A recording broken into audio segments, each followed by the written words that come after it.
Look, I opened this jar of rotten baby food, and well, a butterfly came out. And I started to do this thing where I go, all right, this side I'm gonna go boom, and this side I'm gonna go ka, and I go, then I go boom, boom, ka, ka. No, just one. I do the whole thing, and then boom, boom, ka, and I start singing. Oh, sorry. Now we're turning your phone off in podcast.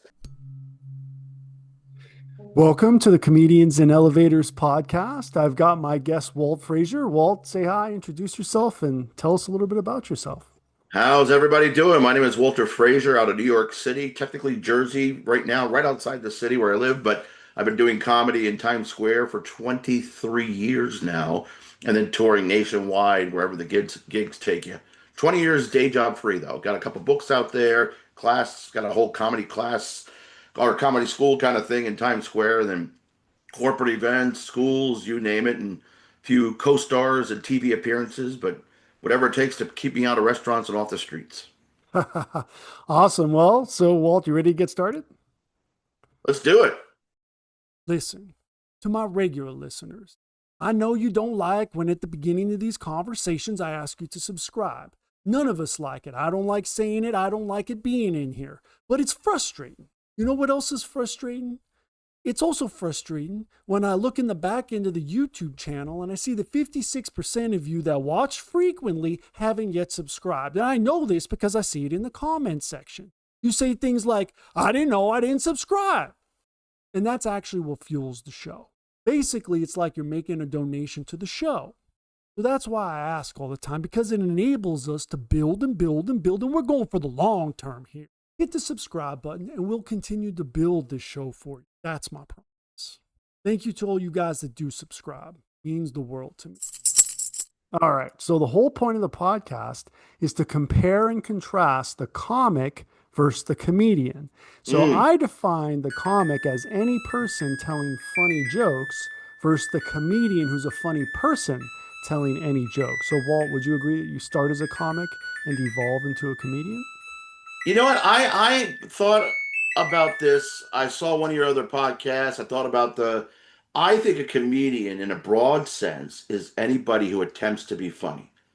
A professional comedian is anybody who gets paid to do that. An amateur comedian is somebody who's doing it with the intention of being on stage and whatnot. But I know, from teaching comedy, I know a lot of people out there I would consider comedians. They're amazing. And I'm not a big fan of nomenclature. I was a dancer, singer, actor, dancer in college. I could dance.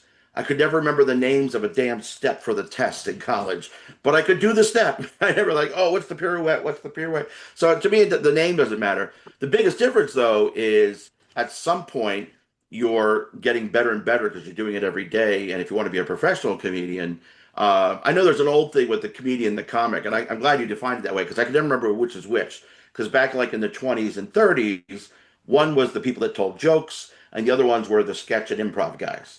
And I think these days there's such a crossover that I don't think it matters. I mean, if you're out there, it's just if you're getting paid to do it, you're professional. If you're not, you're an amateur or I even consider people doing dad jokes, comedians in their own way. They're making an effort, and if they get a laugh, God bless them. So the whole reason why I even started the podcast was because when I'm doing stand-up, one of the first things that I was confronted with by bookers and club owners is this idea, because of they want to schedule, the sequence of who goes up on stage. Oh, right. They want to know, are you just going to be firing off jokes, or are you going to have like a character, a story arc, which is typically a little slower between punchlines, right? I have to say, with 23 years, I've never had that come up in the club. I've only seen that like in old books. Is that a big thing in LA? In New York clubs, I've never heard anybody have this conversation. It's not a big thing. It's just something I know of, which was presented, and I was like, is this even? It's not a big thing, but it was. Again, the reason why I'm starting the podcast is because it seems that there is some relevance there. Described it. You did describe it that way. So, you ready for the first question? Yeah, let's do it. All right. So it's about the role of persona in comedy. So how much of the comedian's voice is a character versus their real self? I think it really depends on the comic. You get a Rodney Dangerfield, the character became the comic, right? Rodney wasn't Rodney until somebody at Pips in Brooklyn said, you know what, you're a horrible comic, but that thing is good. Just do that. You know what I mean? As opposed to Hmm. somebody who gets up there and is 100% observational, that does no acting whatsoever, no character work at all, But I Hmm. think that being said, every comedian on stage in some ways is a character of themselves, no matter how real they are. There's always this much difference, at least, you know what I mean, between what's up there and what's you and I talking backstage when not. There's always some change, and then that variety of change depends on the performer. So one thing I've noticed is with this whole definition is that observational tends to land in the comic category. Would you agree? Yeah, I think by your definition, 100%. Yeah, you're observational, you're 100%. I think more and more, though, that comedian is becoming more and more passe, or at least more to the point. And when I teach comedy, I tell the comics you can do one-liner jokes, but one, it's a whole lot more work to create a. If you're doing one-liner jokes, how many hundreds of jokes do you need to do a special? You know what I mean? Right. As opposed to if you're a storyteller with and the other side of it is a one-liner joke, kind of like a roast. If you're doing nothing but roasting, you're doing like, just that kind of observational comedian. If it's not good, it's just mean. As opposed to a story, if you're not getting a laugh every 2 seconds, it can still be highly entertaining and then have its moments. Chappelle, I think, used to be more of a joke comic. And Hmm. now he'll go 20 minutes without a laugh, but he's Right. got him on the edge because he's profound, whether you like him or not. He's talking about something, and then at some point, yeah, I love the new thing. He's just kind of like, Chappelle. Hey, I'm doing that. Chappelle. I'm Chappelle. Def Jam. Blah, blah, blah. And now he's just there. He's on the stool. He's got a cigarette. He's almost like a jazz musician until every Uh, once in a while he looks up. He said, "Ha, ha, ha, see, I still throw jokes in there, And it's like uh, the comedian changes. But there's very few Seinfelds out there, and I think for a good reason.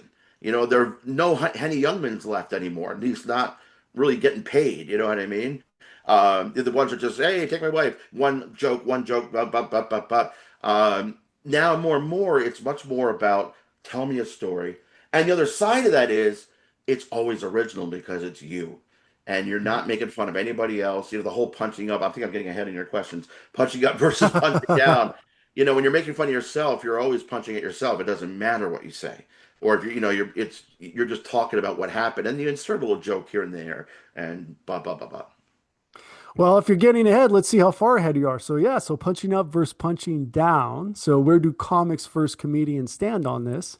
And let me put it in some historical context. Sure. Did a jealous medieval prince become the first comedian by killing the court jester? Ooh, is that a comedian? Is that a was it done for laughs or was it done out of spite? You know what I I mean? If mean, did it get laughs from somebody? I could rattle off, and I won't specifics, but I can rattle off a whole bunch of names of comics I can't stand because I don't mm, love bad roasting. I love a okay. good roast. I love being roasted. But I think, out there roasting for the sake of roasting usually ends poorly. Being mean for the sake of being mean, as opposed to when you love somebody, a true roast is two comics that love each other and we're just going to put them on the fire. We're going to roast them over the coals. Brutal, brutal, brutal, brutal, but it's coming from a place of love. Mm, As opposed to making fun of a politician who did something horrible, that's not roasting. That is calling upon garbage and calling garbage for what it is. And again, I'm not going to go who is garbage, who isn't at that point. That's up to the well, comedian, it's up to the audience. But right. to me, that's not roasting. But when you're punching up, um, if it's somebody who did something, and more to the point, I don't like punching up for the sake of punching up either. You know what I mean? I feel like Mm, the comedian doesn't always have to punch. There's this thing where I think you go to open micers, and everybody's just making fun of somebody. Everybody's just like, what's the race to the bottom? You know what I mean? mhm. There's less of that now. That was a big trend about 10 years ago. The race to the bottom, who could be the grossest, the raunchiest, and all this stuff. And I'm here to tell you, if you're not Jim Norton, Lampanelli, or one of those, there's very little money in that because the colleges aren't paying for that anymore. A lot of the clubs aren't paying for that anymore. If you're not in Long Island or one of those clubs that specializes on everybody's maggots, the money is in working PG-13. Right. So working a little smarter, working, being a little more clever, talking about, as you get older, your wife and kids, as you're younger, being in school, talking about your life and what you know, as opposed to observational humor that's always making fun of something or somebody else, which can be very good. But the people that, again, it's like I said about the roasts, if you miss the mark, it's painful. Well, when you're mentioning roast, I keep thinking of Tom Brady as punching up. Did you consider that worth anything? Oh yeah, I thought what here that's a good roast. That's a good show. What Nikki did to Tom Brady was one of the most genius roasts I've ever seen. And then what she did to, like, when she made short jokes about uh Kevin Hart were Right. just genius because they were throwaways, but it's like you had to, like, oh, I see like it was like a third level by the time you realize what she was really saying, Right. right? It was a Yeah. nothing comment until you're like, oh, as opposed to you've got a big this, I want to sit on it, or you don't have a this, or I don't, you're a girl, not a guy. What was it when Kronk gets up and somebody else wrote him those jokes? It's like Right. some of them are okay, but but that's why he's an athlete, not a comic. But somebody wrote those for him. Obviously, it's like that. Is it tech bros trying to be funny, or is it actually funny? you know, blah blah blah blah blah. Yeah. I mean, I thought it was somewhat relevant. I mean, there's definitely a lot Yeah. of punching up. So, Oh yeah. all right. I love the roast. Yeah. Yeah. I've done shows at the what do you oh shoot the Roastmaster place in New York City. What do you call it? The To- well, that's not what the it's called. Toastmasters. The where all the Oh, comics hang out. Oh, I'm just take my comic card for not coming up with the name right now. it's But all it's right. This wherever. new times, the energy just goes I'll out. text it to you in a week. But Makes sense.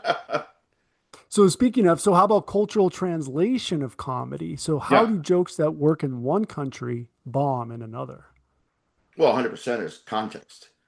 Right. Every no one joke is going to be funny to everybody, with maybe 99.999% exception. You know what I mean? Like, there's no joke is going to work for everybody, and no joke has ever worked for everybody. I was even thinking, like, the last 10 years, I've never heard anybody I consider to be an amazing comic complaining about woke culture, because at a comedy club, there's always been hecklers. There's always been Mhm. somebody thinking they're funnier, or somebody that's offended by what you say, blah, blah, blah, blah, blah. And I think, if anything, it's like, again, working PG-13, there are certain things that happened in the last 10, 15 years that just forced comics to be smarter, that forced comics to say, you know what? I'm not going to take the cheap shortcuts. I'm going to have to be up there. I'm going to have to be good up there. I'm going to have to be presenting myself like a professional up there if I want to get paid to do this. And Right. all these people, like, oh, even the people that are complaining about TikTok stars getting on comedy stages when they can't get stage time. So, that chair you can see behind me, that's a piece of real estate.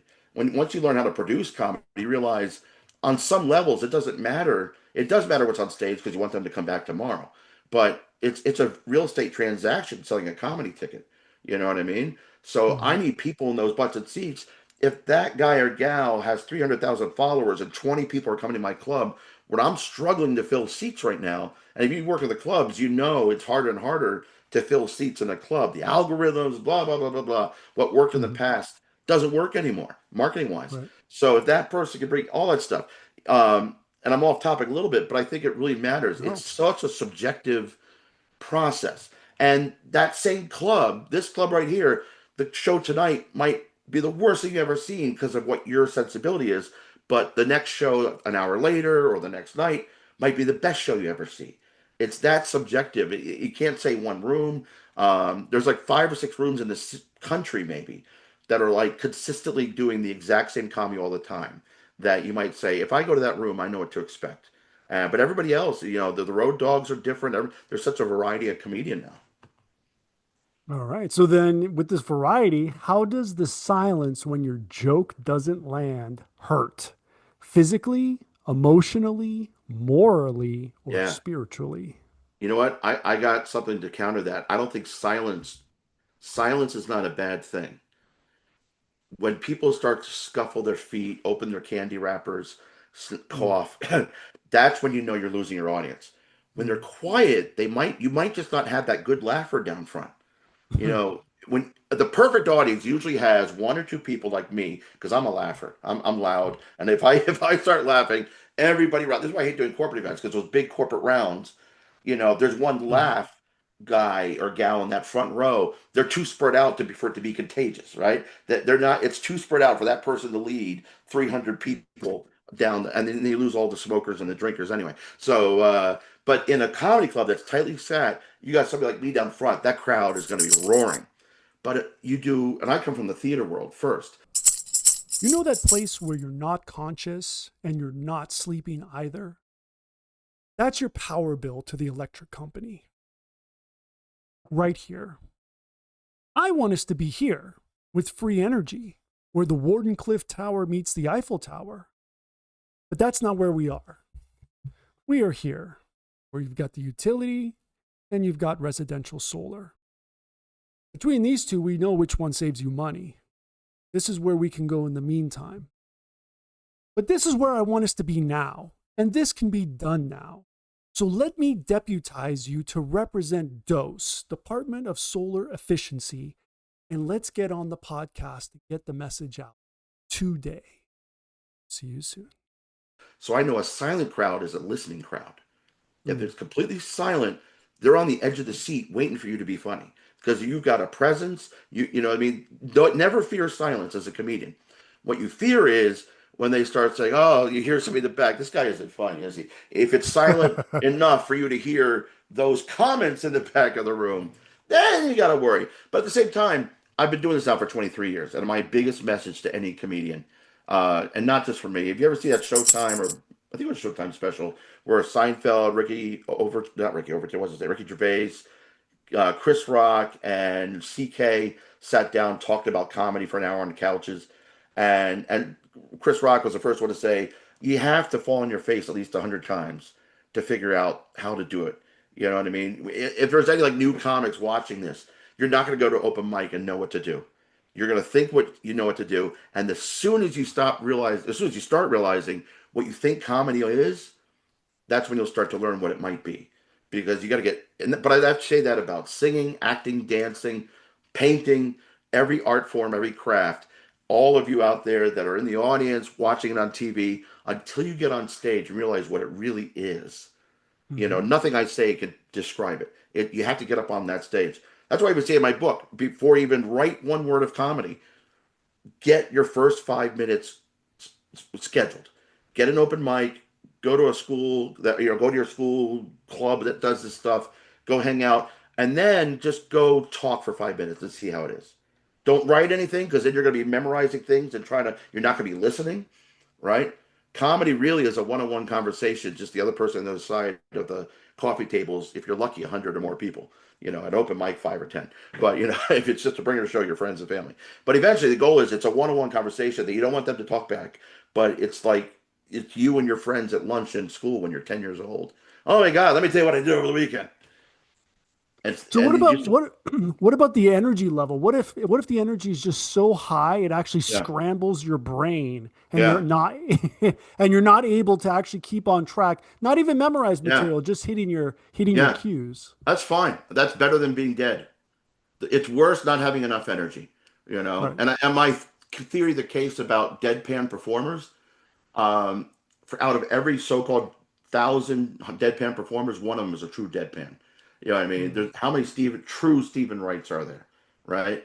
As opposed to all those people at the mics trying to be Stephen Wright or wherever, trying to be a Mitch Hedberg, trying to be, these greats that were a little understated that could just Mm. stand there. Their material was so good, their rhythm was so good, delivery was so good that they could do next to nothing on the outside. But on the inside, they're on fire.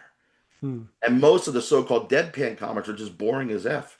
You know what I mean? They're just dead. They're just Yeah. dead. They're not deadpan. They're just dead on stage. So bring it. Worst case scenario, you get lightheaded. Mm. Eat really well, not right before, but like a few hours before. Take a big what right before and empty it Mm. out. My favorite thing to do is drink a gallon of water the night before, eat as little as possible before on stage, but have like a protein bar, protein cookie, have enough to get through, have a little orange juice if you're diabetic, whatever it is, and then go stuff your face at night. But that way you're light, you're nimble, and I'm a big guy to say light and nimble, but I think I've been on stage many times. I was in the school one time. I was in a middle school. I was warming up for an improv show for 500 middle school kids, and I started to Mhm. do this thing where I go, all right, this side they're gonna go boom, and this side they're gonna go ka, and I go, then they go boom boom.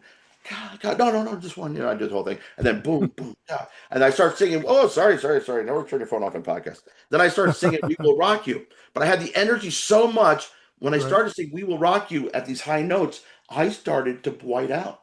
Yeah. And I caught myself just in time. I didn't pass out, Right. but that's happened to me many, many times because I'm an over the top comic. You know what I mean? Yeah. But that's so much better than when you're like, oh God, I gotta get on stage now. There's not enough coffee in the world today.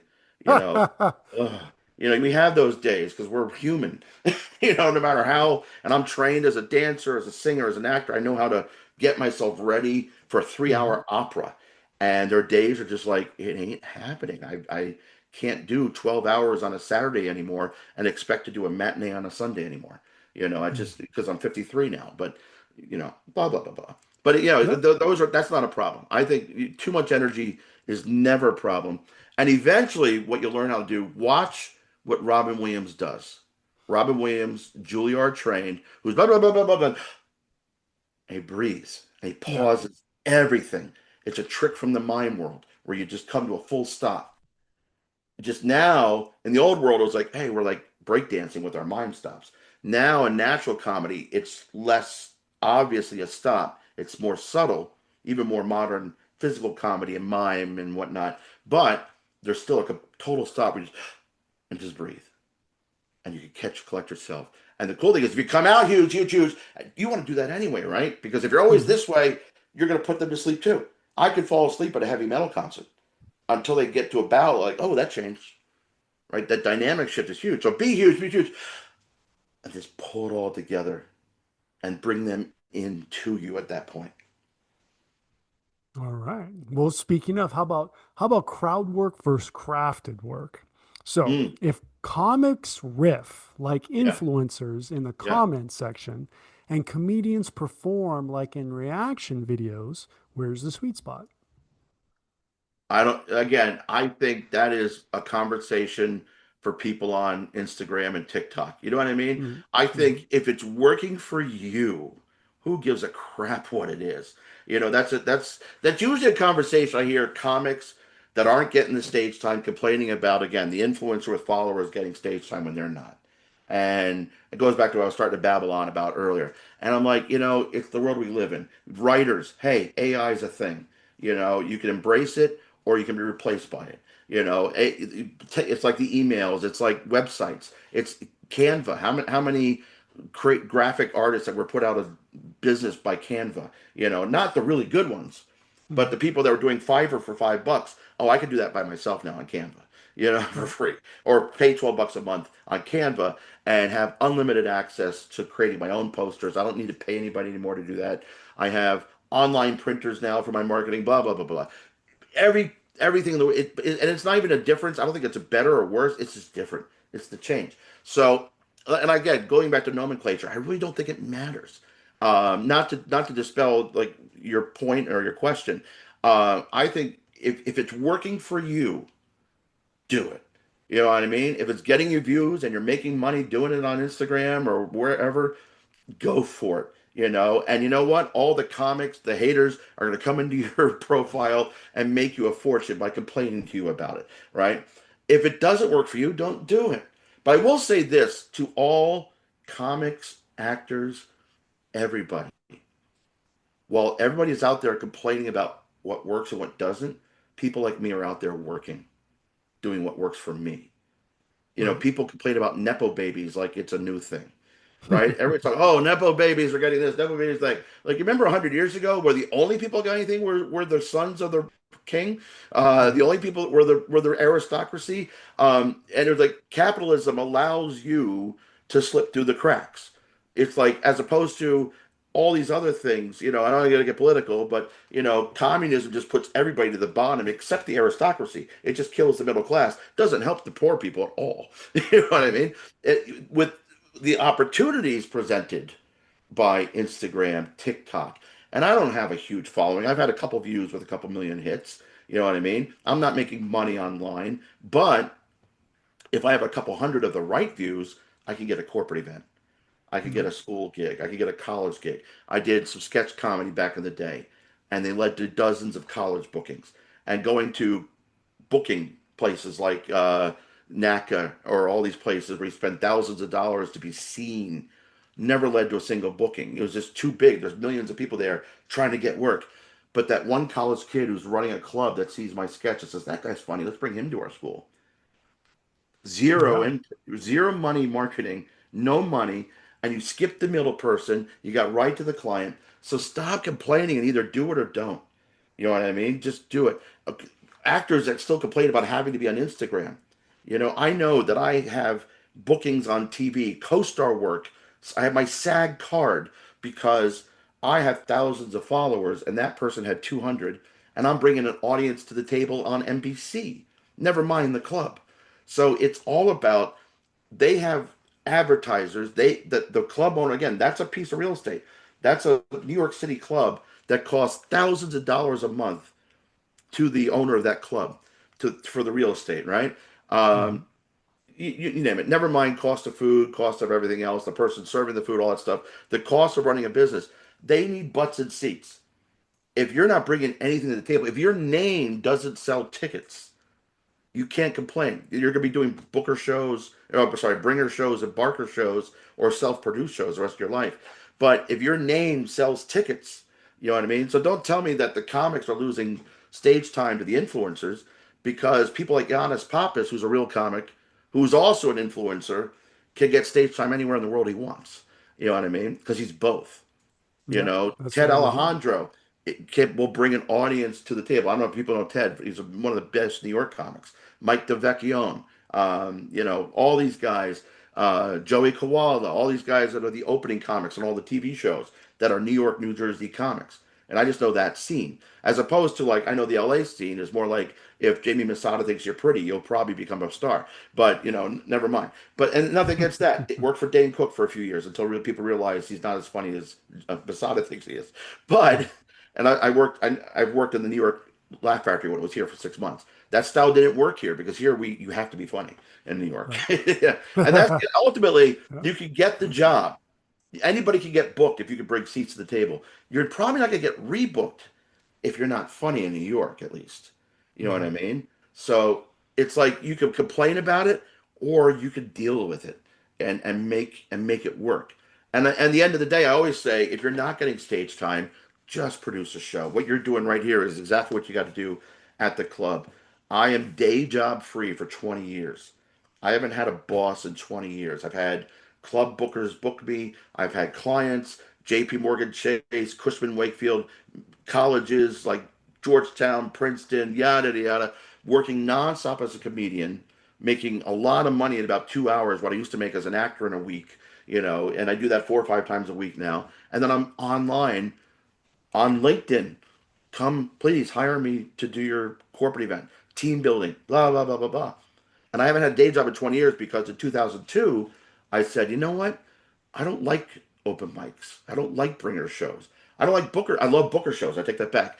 I started a show. I did a show rather in 2003 where I was barking at the famous Boston Comedy Club. If you watch Pete Holmes' show, I was on set because I was Louis. Not Louis. What's his name? What's his name's second team from the Howard Stern show? Um, Not sure. Oh, I'm sorry, and I love you. You're out there. You've been having relapses. That's okay. But anyway, I was on set for that show.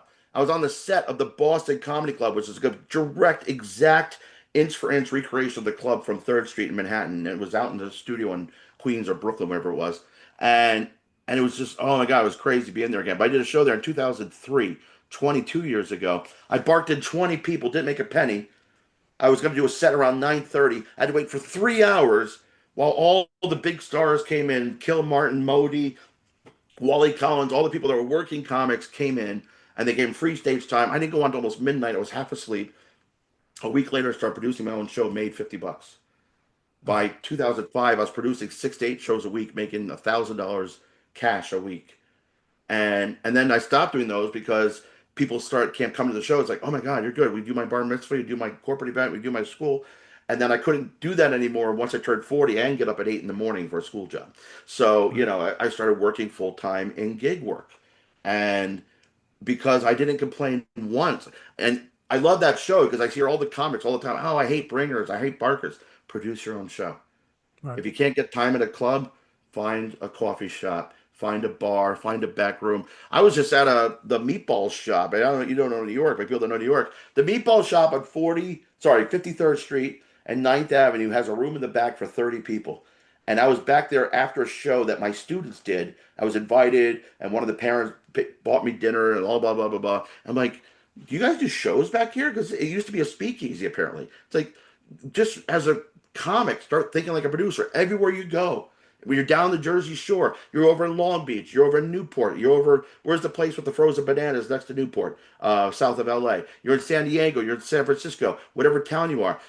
Go to Judd Apatow's masterclass. He has that masterclass. Have you seen his video series? Not yet. Oh, go on masterclass.com. Yeah. And Steve Martin has a great one too. Judd Apatow, though, talks about he lived in San Francisco, couldn't get stage time in San Francisco, drove an hour out of town to do his open mics, got stage time. And because nobody else was out there, he got paid to MC ahead of schedule. You know what I mean? And by the next time, he was headlining ahead of schedule. But he learned that he was a better writer than he was a performer. So he became the masterpiece producer, director, writer that he is. But whether you like him or not, who cares? But that's it. What worked for him. But don't complain about not getting time at this place. Go down the block or go to the room that nobody else is doing comedy. And New York City, God, there's got to be 300 rooms tonight alone on a Monday night where you could get 5 minutes of stage time and just get up and start your craft, you know? Absolutely. And I'll leave you Absolutely. with this on that one. I get more questions going about on this topic. The people that make it don't show up once a week. Right. The people that I know, Harrison Greenbaum, I think. Does more magic now, but I knew him when he was like 21 at the Laugh Factory. I was about 31. I was kind of just starting out myself, but he was still in college. But he was at the club every night in Times Square. Every night. Every night. Can I get on stage for 5 minutes? Can I get on stage for 5 minutes? Within 6 months, they're booking him every night. Within a year, he's getting paid every night. Most comics, that takes about 3 to 5 years, you know. But the ones that do it every night, it takes 3 to 5 years. The people that show up once a week, once a month, they come every night for a few weeks, they haven't made it yet, they give up. I know thousands of those people. I have no sympathy for them. You know what I mean? Because the ones that made it, there's no secret sauce. The Right. secret sauce is they put in the time. You know, there's no guarantee if you put in the time. If you never listen while you're up there, you're never going to break through. But get through, get on stage, listen with your eyes, listen to everything. Doesn't mean you should take to heart every advice, but listen to it all because the good stuff you'll miss it when you start blocking it out because there's a lot of garbage. You know. Right. But then last thing, leave you. There's always the last thing. I So, balance it. so, right. So here in the Comedians and Elevators podcast, we have a tradition where Yeah. the previous guest asks a question for the next guest. Oh, And okay. the previous guest was Lee Collet, and her question for you, Walt, is what Holy. was your biggest memory of failure in this industry and how did you deal with it? My absolute biggest failure, I did a corporate event. I don't know if I want to tell the corporation because I may want to work for them. I probably don't, but at some point. But it was early on in my producing, and it taught me to set myself up for success and the questions I need to ask before a gig. But we showed up, and it was a dry party, and at some point you lose all the smokers when you go to the show. But they didn't tell anybody there was entertainment. There was no alcohol. It was like in a it was a weird, random General Steel building rented out for events, self catered. The food was good, but lowbrow for a corporate event, if that makes sense. They had Mhm. franchisees in from around the world. At this point, the client knows who they are. But and I said, "Oh, you gonna introduce us? Nah, just go up there." I says, "Oh, what time are you going on?" It's about after dinner. There'll be a couple speeches. After 90 minutes of speeches, half the crowd was gone. And then they said, "Oh, all right." And then they never even said, "Okay, here's the entertainment." They just got off stage. And I ran, "Oh, hey, everybody. Hey, by the way, there's a show." and a third of the audience was left now. And again, in the banquet rounds, which is a tough crowd to begin with, because even if you have a laugher, and I'm doing improv comedy, I wasn't even doing stand, I'm doing improv comedy. At the end of my show, I said, "Everybody yell out your first name," just kind of get them used to giving us suggestions. Not one person yelled out their name. These people don't like each other. They don't know each other. And the family that runs it, beautiful, not bad people, but they're not community builders. That's why they have a franchise operation, not a company. I mean, not a network of thousands of stores. They have 1,000 franchise operations that they just kind of give the product menu to. And it was the worst thing I've ever been set up. It's like the top 5 worst shows I've ever done. Mm. I've done shows where it was a rough crowd, but I have fun no matter what. So I've never had that. I've bombed, but it's never been so painful for me. I think because I'm an actor first, right? I'm not a comedian. I know what a bad audience feels like. I know what a quiet audience on a Sunday. They're just old and listening. They're not. They're not. If they clap and laugh, they're going to miss the next joke. So they shut up and listen. You learn years later, that's why the actors don't have that problem. Comics, don't worry about silence, right? But so I went in as a professional performer when I started comedy. I had done Broadway tours, all this stuff. But that was one of the first shows, and again, one of 5 shows. And the only time I ever had those kinds of problems usually is if there's a third party booker that's so afraid you're going to steal their client information that they don't give you the information you need to succeed on that gig. And you Mm. show up thinking you know what you have to do, you do it, and after the gig, the client says, "That's not what I asked for." Says, "Well, talk to that guy because he's a schmuck who's afraid I'm going to steal you as a client, so he doesn't want us talking." Every time except this one gig, this is the only time I've ever booked myself where I thought I knew what I was walking into, and the client set us up to fail. Totally. Every other time, I had a conversation with the client. We figured out what they need, what they want, and bam, bam, bam, bam, bam. And that was 20 years ago. I haven't had that problem since. All right. So Walt, where can everybody find you online? I'm at waltfrasier.net. I have way too many websites. Improvforkids.com if you're at school. New York Improv Theater, Murder Mystery, Murder 2, NIT. Yeah, anyway. But yeah, go one of those. You'll find me. But on Instagram, I'm on LinkedIn, work with all my corporate and schools and all over the place, usually at Walt Frasier.